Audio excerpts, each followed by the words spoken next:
स्वागत है आप सभी का दर्पण सिविल सर्विसेज के यूट्यूब चैनल पर। और आज हम डिस्कस करेंगे डे 28 डेली क्विज। जो एमपीपीएससी प्री के क्विज दिए जाते हैं उनके आंसर उनके साथ जानेंगे अन्य तथ्य, प्रश्न से संबंधित अन्य तथ्य। तो पहला प्रश्न जो हमारा दिया गया है, किस देश ने शाहीन 3 मिसाइल का सफल परीक्षण किया है। शाहीन 3 का सफल परीक्षण किस देश ने किया है, यह हमें बताना है। तो हमारे ऑप्शन में दिया है पहला पाकिस्तान, पहला ऑप्शन हमारा दिया है पाकिस्तान, दूसरा ऑप्शन दिया है कजाकिस्तान और तीसरा दिया है सऊदी अरेबिया, चौथा ऑप्शन हमारा दिया है इजराइल। तो शाहीन 3 मिसाइल का सफल परीक्षण किस देश ने किया है, तो इसका सही आंसर है पाकिस्तान। पाकिस्तान ने शाहीन 3 का सफल परीक्षण किया है। शाहीन 3 का पहला परीक्षण, शाहीन 1 का पहला परीक्षण कब किया गया था सर्वप्रथम, तो 9 मार्च 2015, 9 मार्च 2015 को शाहीन 1 का पहला परीक्षण किया गया था। शाहीन जो है वो सुपरसोनिक और मध्यम दूरी की सतह से सतह मार करने वाली बैलिस्टिक मिसाइल है पाकिस्तान की। तो ये हमारा होता है पहला प्रश्न। दूसरा प्रश्न में हम चलते हैं, किस राज्य की शाही लीची को जीआई टैग दिया गया है। शाही लीची किस राज्य से संबंधित है जिसे हाल ही में जीआई टैग दिया गया है, तो झारखंड, पश्चिम बंगाल, सिक्किम और बिहार। यह हमारे ऑप्शन में दिया गया है, इसका सही ऑप्शन है बिहार। बिहार से संबंधित है शाही लीची जिसे हाल ही में जीआई टैग दिया गया है। बिहार के अन्य चीज़ें जिसे जीआई टैग दिया गया है उसमें शामिल है कतरनी चावल, कतरनी चावल, और दूसरा है जर्दालू आम, और तीसरा है मगही पान। ये तीनों ही बहुत इंपॉर्टेंट है, कतरनी चावल, जर्दालू आम और मगही पान, मगही पान। तो ये तीनों ही बहुत इंपॉर्टेंट है, इसे आप याद करके रखिए। तो ये हमारा होता है दूसरे नंबर का प्रश्न। हम तीसरे प्रश्न पे चलते हैं, भारतीय नौसेना के पहले एयर क्रू के पहले बैच का सफल परीक्षण कहाँ किया गया। नौसेना के पहले एयर क्रू के पहले बैच का सफल परीक्षण किया गया, प्रशिक्षण दिया गया उसे, वो कहाँ दिया गया था वो प्रशिक्षण। तो पहला ऑप्शन हमारा जापान, दूसरा है इजराइल, तीसरा अमेरिका और चौथा हमारा दिया गया जर्मनी। इन चारों देशों में कौन से देश में एयर क्रू के पहले बैच का सफल परीक्षण दिया जा रहा था और उसे अभी संपन्न किया गया है, तो हमारा सही ऑप्शन है अमेरिका। अमेरिका में एयर क्रू के पहले बैच को प्रशिक्षित किया गया है। इसका नाम है MH-60 Romeo, MH-60 Romeo, MH-60 Romeo. तो ये हमारा होता है तीसरा प्रश्न। अब हम चलते हैं चौथे प्रश्न पर। शहबाज शरीफ पाकिस्तान के कौन से नंबर के प्रधानमंत्री बने हैं। शहबाज शरीफ हाल ही में पाकिस्तान के प्रधानमंत्री बने हैं। तो प्रश्न में हमसे पूछा गया है कि ये कौन से नंबर के प्रधानमंत्री बने हैं। तो पहले तो यह है कि अविश्वास प्रस्ताव के कारण इमरान खान जो वहाँ के पहले प्रधानमंत्री थे, इसके पहले उनको हटा दिया गया है और अविश्वास प्रस्ताव से हटने वाले पहले प्रधानमंत्री इमरान खान बन गए हैं। उसके बाद शहबाज शरीफ को प्रधानमंत्री नियुक्त किया गया है और वे 23वें नंबर के प्रधानमंत्री हैं, वो 23वें नंबर के प्रधानमंत्री हैं। और इसके साथ अन्य तथ्य कि पाकिस्तान के पहले प्रधानमंत्री कौन थे, तो लियाकत अली पाकिस्तान के पहले प्रधानमंत्री थे। पाकिस्तान के पहले प्रधानमंत्री लियाकत अली थे। अब हम चलते हैं पहले प्रश्न पर, पांचवें प्रश्न पर। वेंकैया नायडू ने वर्ष 2021 के लिए कितने लोगों को ललित कला अकादमी पुरस्कार प्रदान किए हैं। ललित कला अकादमी पुरस्कार प्रदान किए, तो पहला ऑप्शन है 23, दूसरा है 40 और तीसरा दिया गया 58 और चौथा दिया गया 26। कितने लोगों को उन्होंने ललित कला अकादमी पुरस्कार प्रदान किए हैं, तो हमारा सही ऑप्शन है 23। 23 लोगों को उन्होंने ललित कला अकादमी पुरस्कार प्रदान किया है। ललित कला अकादमी की स्थापना कब हुई थी, तो 1954 में ललित कला अकादमी की स्थापना हुई थी। हमारा छठवां क्वेश्चन पूछता है कि वर्ष 1949 में स्थापित राष्ट्रीय आय समिति जिसकी स्थापना 1949 में की गई थी, उसके अध्यक्ष कौन थे। तो जवाहरलाल नेहरू पहला ऑप्शन हमारा दिया गया है, दूसरा है दादा भाई नौरोजी, तीसरा है पीसी महालनोबिस और चौथा हमारा दिया गया अमर्त्य सेन। इनमें से कौन सा सही ऑप्शन है, राष्ट्रीय आय समिति के अध्यक्ष कौन थे, तो हमारा सही जो उत्तर है पीसी महालनोबिस राष्ट्रीय आय समिति के अध्यक्ष थे, जिसकी स्थापना 1949 में की गई थी। तो ये हमारा होता है छठवां प्रश्न। अब हम चलते हैं सातवें प्रश्न पर। सातवां प्रश्न हमसे पूछता है कि विकास का भारतीय मॉडल सुरक्षा करता है। विकास का भारतीय मॉडल किसकी सुरक्षा करता है? राज्य के हितों की सुरक्षा करता है, कि व्यक्ति के हितों की सुरक्षा करता है, या फिर राज्य एवं व्यक्ति दोनों के हितों की सुरक्षा करता है, या संपूर्ण विश्व के हितों का सुरक्षा करता है? तो किसके हितों का सुरक्षा करता है? तो हमारा सही ऑप्शन है कि राज्य एवं व्यक्ति दोनों के हितों का सुरक्षा करता है। वो पूरे विश्व की सुरक्षा नहीं करता, वो राज्य एवं व्यक्ति दोनों के हितों का सुरक्षा करता है। तो ये हमारा सी नंबर ऑप्शन सही होता है। अब हम चलते हैं आठवें नंबर प्रश्न पर। समावेशी शासन से तात्पर्य है। समावेशी शासन से क्या तात्पर्य है? तो पहला दिया गया है कि समाज के सभी वर्गों को समान रूप से राज्य के द्वारा प्रदत्त सुविधाएं प्रदान किया जाना। समाज के जितने भी वर्ग हैं उनको समान रूप से राज्य के द्वारा जो सुविधाएं प्रदान की जा रही हैं उसे समान रूप से प्रदान किया जाना, पहला। दूसरा है वंचित वर्ग को राज्य द्वारा सुविधाएं प्रदान किया जाना, केवल वंचित वर्ग के लिए। पर्यावरण संरक्षण के साथ साथ आर्थिक विकास। और चौथा हमारा दिया गया उपरोक्त सभी। तो इनमें से कौन सा उत्तर सही है? कौन सा उत्तर सही है? तो समावेशी शासन से तात्पर्य है समाज के सभी वर्गों का समान रूप से राज्य के द्वारा प्रदत्त सुविधाएं प्रदान किया जाना। यह है समावेशी शासन से तात्पर्य। तो हमारा सही ऑप्शन ए नंबर होता है। अब हम चलते हैं दूसरे क्वेश्चन पर। 9वां नंबर प्रश्न हमसे पूछता है कि स्वतंत्र भारत की प्रथम औद्योगिक नीति कब घोषित की गई, कि घोषणा कब की गई? तो हमारा पहला ऑप्शन है 1960, दूसरा ऑप्शन 1956 और तीसरा ऑप्शन 1948 दिया गया है और चौथा ऑप्शन 1951 दिया गया है। तो हमारा सही ऑप्शन है 1948। 1948 में स्वतंत्र भारत की प्रथम औद्योगिक नीति की घोषणा की गई थी। अब तक कितनी औद्योगिक नीति की घोषणा की जा चुकी है? तो 6 औद्योगिक नीतियों की घोषणा की जा चुकी है। पहले तो 1948 में हुई थी, दूसरी है 1956 और तीसरी है 1977 और चौथी है 1980,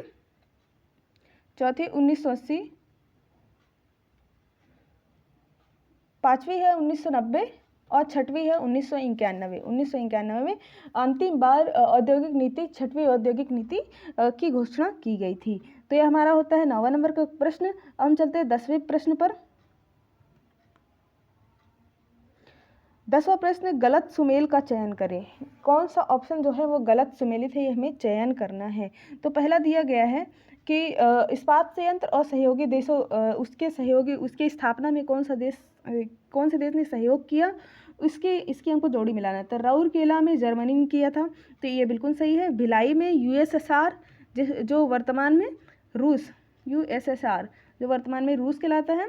बोकारो फ्रांस, तो ये गलत है। बोकारो का सहयोगी देश यूएसए था। और दुर्गापुर यूके, तो ये हमारा सही ऑप्शन है दुर्गापुर यूके। सही ऑप्शन हमारा हो जाता है बोकारो का फ्रांस नहीं होगा, यूएसए होगा। तो ये हमारा होता है 10वां नंबर प्रश्न। इसके संबंध में अन्य तथ्य जान लेते हैं। भिलाई की स्थापना 1955 में छत्तीसगढ़ में हुई थी। छत्तीसगढ़ में ये स्थित है। 1955 में इसकी स्थापना हुई थी। बोकारो की स्थापना 1968 में हुई थी। बोकारो की स्थापना 1968 में हुई थी और ये कहाँ स्थित है? झारखंड में स्थित है। दुर्गापुर की स्थापना 1959 में हुई थी और ये पश्चिम बंगाल में स्थित है। राउरकेला की स्थापना भी 1959 में हुई थी और ये उड़ीसा में स्थित है। तो ये हमारा होता है 10वें नंबर का प्रश्न। हम चलते हैं 11वें नंबर के प्रश्न में। 11वें नंबर का प्रश्न बोलता है कि मूल्य निर्धारण के समान सिद्धांतों को किसने प्रतिपादित किया था? मूल्य निर्धारण के सामान्य सिद्धांतों को किसने प्रतिपादित किया था? तो हमारे सामने 4 वैज्ञानिकों के नाम हैं। तो अर्थशास्त्रियों के नाम, पहला है मार्शल, दूसरा है कीन्स, दूसरा है कीन्स, तीसरा है रिकार्डो और चौथा हमारा दिया गया है जेके मेहता। तो इन चारों में से किसने मूल्य निर्धारण के समान सिद्धांतों को प्रतिपादित किया था? तो हमारा सही ऑप्शन है मार्शल। जो अल्फ्रेड मार्शल थे, उन्होंने मूल्य निर्धारण के समान सिद्धांतों को प्रतिपादित किया था। उनकी जो बुक थी प्रिंसिपल ऑफ इकोनॉमिक्स में उन्होंने अपनी बुक में यह सिद्धांत प्रतिपादित किया था, जिसे 1890 में प्रकाशित किया गया था। और अल्फ्रेड मार्शल द्वारा पूर्ति एवं मांग का सिद्धांत भी दिया गया था। पूर्ति एवं मांग का सिद्धांत भी मार्शल के द्वारा दिया गया था। तो ये हमारा होता है 11वें नंबर का प्रश्न। अब हम चलते हैं 12वें प्रश्न पर। 12वां प्रश्न पूछ रहा है कि निम्नलिखित में से कौन सा संगठन भारत में सकल घरेलू उत्पाद मतलब जीडीपी की गणना करता है। जीडीपी की गणना कौन सा संगठन करता है। पहला हमारा जो ऑप्शन दिया गया है कि राष्ट्रीय सांख्यिकी कार्यालय, दूसरा दिया गया है कि वाणिज्य और उद्योग मंत्रालय, तीसरा दिया गया है भारतीय सांख्यिकीय संस्थान और चौथा हमारा दिया गया भारतीय रिजर्व बैंक। इनमें से कौन सा संस्थान है जो सकल घरेलू उत्पाद मतलब जीडीपी की गणना करता है। तो हमारा सही ऑप्शन है ए नंबर, राष्ट्रीय सांख्यिकी कार्यालय। जो इसके पहले जो स्थापित किया गया था राष्ट्रीय नमूना सर्वेक्षण कार्यालय को ही आजकल क्या कर दिया गया है, राष्ट्रीय सांख्यिकी कार्यालय बना दिया गया है। तो ये हमारा होता है सही ऑप्शन ए नंबर। अब हम चलते हैं 13वें नंबर प्रश्न पर। 13वां नंबर प्रश्न पूछता है किसी देश का सकल घरेलू उत्पाद जीडीपी है। जीडीपी क्या है, अगर किसी देश की जीडीपी हम किसे कहेंगे। तो पहला हमारे ऑप्शन में दिया गया है कि एक वर्ष में उत्पादित होने वाला व्यापार योग्य सामान का कुल मूल्य जो होता है वो जीडीपी होता है। तो ये बिल्कुल गलत है, व्यापार योग्य नहीं होता है, सभी का होता है। एक वर्ष के भीतर मौद्रिक एवं गैर मौद्रिक वस्तुओं की सेवाओं का कुल मूल्य, ये भी गलत है। और एक वर्ष के भीतर देश में किए गए आर्थिक लेन देन, ये भी हमारा गलत हो जाता है। और उपयुक्त में से कोई नहीं, तो इसका सही ऑप्शन होगा उपयुक्त में से कोई नहीं। ये तीनों ही जीडीपी की व्याख्या नहीं करते हैं। तो जीडीपी कहते किसे हैं, सकल घरेलू उत्पाद एक वर्ष में किसी देश के भीतर उत्पादित सभी वस्तुओं एवं सेवाओं, एक वर्ष के भीतर उत्पादित सभी वस्तुएं एवं सेवाओं, वस्तु एक वर्ष होगा और सभी वस्तुएं होंगी और सेवाएं होंगी। इनके उत्पादन के कुल मूल्य को, उत्पादित सभी वस्तु एवं सेवाओं का कुल मूल्य जो होता है उसे हम क्या कहते हैं, जीडीपी कहते हैं। तो ये हमारी होती है जीडीपी। अब हम चलते हैं प्रश्न नंबर 14 पर। प्रश्न नंबर 14, खनन को अर्थव्यवस्था के कौन से क्षेत्र में रखा गया है। खनन जो क्रिया होती है उसे अर्थव्यवस्था के किस क्षेत्र में रखा जाता है। तो पहला है प्राथमिक क्षेत्र, दूसरा है द्वितीयक क्षेत्र, तीसरा है तृतीयक क्षेत्र और चौथा हमारा दिया गया है विनिर्माण क्षेत्र। तो खनन किसी एक चीज, प्राथमिक चीज, कच्चे माल की निकासी इसमें किया जाता है, कच्चे माल को निकाला जाता है। तो जो कच्चा माल होता है उसको निकालना प्राथमिक क्षेत्र में शामिल होता है। तो खनन जो है वो प्राथमिक क्षेत्र की क्रिया हो जाती है। खनन कौन सी क्रिया हो जाती है, प्राथमिक क्षेत्र की क्रिया, उसको प्राथमिक क्षेत्र में रखा जाता है। तो खनन अर्थव्यवस्था के प्राथमिक क्षेत्र में रखा गया है खनन को। और प्राथमिक क्षेत्र में कौन कौन सी क्रियाएं रखी गई है, कृषि से संबंधित जितनी भी क्रियाएं हैं वो सब प्राथमिक क्षेत्र में रखी गई हैं। और मत्स्य पालन जैसा हो गया, मत्स्य पालन, कोयला खनन, तेल निष्कर्षण और हीरा खनन, इसमें ये सब भी शामिल है प्राथमिक क्षेत्र में। तो ये हमारा होता है प्रश्न नंबर 14। अब हम चलते हैं प्रश्न नंबर 15 पे। प्रश्न नंबर 15 पूछ रहा है कि 1947 में किसने पहला केंद्रीय बजट प्रस्तुत किया था। पहला केंद्रीय बजट किसने प्रस्तुत किया था 1947 में, जब हमारा देश पहली बार आज़ाद हुआ था तब किसने प्रस्तुत किया था। हमारे ऑप्शन में दिए गए इंदिरा गांधी, दूसरा दिया गया है मोरारजी देसाई, तीसरा दिया गया है आर.के. षणमुखम शेट्टी और चौथा हमारा दिया गया है जॉन मथाई। किसके द्वारा पहला बजट पेश किया गया था, प्रस्तुत किया गया था। तो R K. Shanmugham Shetty, option number 3 हमारा सही ऑप्शन होगा कि आर.के. षणमुखम शेट्टी द्वारा पहला केंद्रीय बजट प्रस्तुत किया गया था। यह कब प्रस्तुत किया गया था, तो 26 नवंबर 1947 को यह प्रस्तुत किया 1947 को यह प्रस्तुत किया गया था। 26 नवंबर 1949 को संविधान दिवस मनाया जाता है, जब संविधान को अधिनियमित किया गया था। तो यहाँ पर सन होगा 1904। तो प्रस्तुत किया गया था पहला बजट आर.के. षणमुखम शेट्टी द्वारा। हमारा होता है 15वां क्वेश्चन। हम 16वें प्रश्न पे चलते हैं। 16वां प्रश्न हमसे पूछता है निम्नलिखित में से किसके संदर्भ में आप कभी कभी समाचार पत्र में एम्बर बॉक्स, ब्लू बॉक्स और ग्रीन बॉक्स पाते हैं। किसके संबंध में हम समाचार में कभी कभी एम्बर बॉक्स, ग्रीन बॉक्स और ब्लू बॉक्स की शब्दावलियाँ पाते हैं। तो पहला इसमें ऑप्शन दिया गया है कि विश्व व्यापार संगठन के मामलों में, दूसरा है सार्क के मामले में, तीसरा हमारा दिए गए UNFCCC के मामले में और FTA पर भारत यूरोपीय संघ की वार्ता के मामले में, किसके मामले में हम ये तीनों बॉक्स हमको देखने को मिलते हैं, एम्बर बॉक्स, ब्लू बॉक्स और ग्रीन बॉक्स। तो ये हमारा पहला नंबर का ऑप्शन सही है, विश्व व्यापार संगठन। विश्व व्यापार संगठन ने घरेलू सब्सिडी की पहचान हेतु ये तीनों बॉक्स बनाए हैं, एम्बर बॉक्स, ब्लू बॉक्स और ग्रीन बॉक्स। इन्होंने ये शब्दावलियाँ उसमें बनाई गई हैं। तो हमारा ऑप्शन पहला सही होता है। अब हम चलते हैं 17वें नंबर प्रश्न पर। 17वां नंबर प्रश्न पूछता है कि भारतीय प्रतिभूति और विनिमय बोर्ड की स्थापना किस वर्ष एक वैधानिक निकाय के रूप में की गई थी। तो सेबी की स्थापना किस वर्ष एक वैधानिक निकाय के रूप में की गई थी। तो उसकी ना सिर्फ ये स्थापना पूछ रहा है बल्कि वैधानिक रूप से स्थापना ये प्रश्न हमसे पूछ रहा है। तो पहला है 1988 में की तो गई थी, लेकिन ये वैधानिक रूप से नहीं की गई थी। दूसरा है 1990, तीसरा हमारा दिया गया 1992 और चौथा दिया गया 1994। तो किस वर्ष में की गई थी, तो 1992। हमारा ऑप्शन सी नंबर सही होता है, 1992 में वैधानिक निकाय के रूप में की गई थी। सेबी अधिनियम 1992 के तहत वैधानिक दर्जा इसे दिया गया था।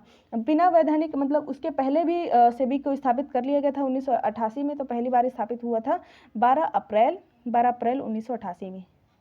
1988 में अगर कभी आता कि सेबी की स्थापना कब हुई थी, अगर ये सिंपल क्वेश्चन पूछा जाता है और ऑप्शन में 1988 रहता तो आप 1988 लगा सकते हैं। अब हम चलते हैं प्रश्न नंबर 18 पे। आरबीआई की स्थापना किस किस सिफारिश के आधार पर की गई थी। कौन सी कमीशन या समिति की सिफारिश पर आरबीआई की स्थापना की गई थी। तो पहला हमारा दिया गया Indian central bank inquiry committee. दूसरा दिया गया रॉयल कमीशन, तीसरा दिया गया साइमन कमीशन और चौथा हमारा दिया गया है नेहरू रिपोर्ट। किसकी सिफारिश के आधार पर आरबीआई की स्थापना की गई थी, रिजर्व बैंक ऑफ इंडिया की स्थापना की गई थी। तो हमारा सही ऑप्शन है रॉयल कमीशन जिसे हिल्टन यंग कमीशन के नाम से भी जानते हैं। इसकी सिफारिश के आधार पर आरबीआई की स्थापना की गई थी। आरबीआई के प्रथम गवर्नर है सर ओसबोर्न स्मिथ।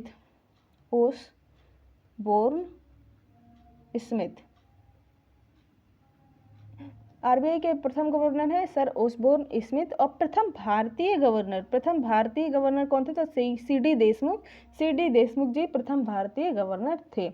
और वर्तमान गवर्नर तो आप सभी को पता होगा, अगर किसी को नहीं पता है तो शक्तिकांत दास वर्तमान गवर्नर हैं आरबीआई के। अब हम चलते हैं प्रश्न नंबर 19 में। प्रश्न नंबर 19 हमसे पूछ रहा है कि भारत में रेपो दर और रिवर्स रेपो रेट और रिवर्स रेपो रेट कितनी है। ये अभी हाल ही में मौद्रिक नीति आर्थिक सर्वेक्षण आया है, उसके हिसाब से पूछा गया कि रेपो रेट और रिवर्स रेपो रेट कितना है। तो रेपो रेट की जो दर है वो 4.00% है। इसके पहले भी जो वीडियो आ चुके हैं उसमें मैंने पहले ही ये बता दिया था कि 4% जो है वो रिवर्स रेपो रेट है और रिवर्स रेपो रेट कितनी है, 3.35 है। 3.35% रिवर्स रेपो रेट है। तो इसमें से मिला लीजिए कौन सा ऑप्शन सही है, तो ऑप्शन नंबर डी जो है वो हमारा सही होता है। 4% और 3.35% जो है रिवर्स रेपो रेट है। तो हमारा सही ऑप्शन है डी नंबर, ये हमारा होता है प्रश्न नंबर 19। अब हम चलते हैं प्रश्न नंबर 20 पर। प्रश्न नंबर 20, भारतीय रिजर्व बैंक के पहले गवर्नर कौन थे। तो ये पहले भी बता चुके हैं आपको कि पहले गवर्नर कौन थे। तो कौन थे, सर ओसबोर्न स्मिथ पहले गवर्नर थे। और पहले भारतीय गवर्नर कौन थे, तो सीडी देशमुख पहले भारतीय गवर्नर थे, जिन्हें 1943 में उन्हें नियुक्त किया गया था आरबीआई गवर्नर।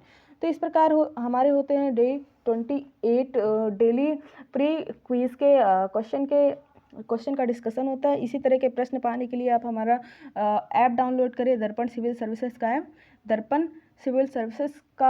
ऐप डाउनलोड करें। उसके फ्री टेस्ट सेक्शन में आपको सभी पूरे दिन के टेस्ट मिल जाएंगे, वो फ्री ऑफ कॉस्ट उपलब्ध हैं, उन्हें आप लगा सकते हैं। अगर इन टेस्टों को आप टाइमली लगाना चाहते हैं तो हमारे टेलीग्राम चैनल ज्वाइन करें, जहां हम टेलीग्राम चैनल पर रोज़ 11 बजे उसकी लिंक दे देते हैं, जिससे आप 11 बजे से 11:15 तक आप टेस्ट लगाते हैं एवं इसके बाद आपको वीडियो डिस्कशन उपलब्ध कराया जाता है। और ये इसमें टेस्ट लगाओ एवं इनाम पाओ के तहत ये रखा गया है, ये टेस्ट आयोजित कराए जाते हैं, जिसमें अगर आप हाईएस्ट मार्क्स लाते हैं तो आपको एक दर्पण सिविल सर्विसेज की किताब उपलब्ध कराई जाती है।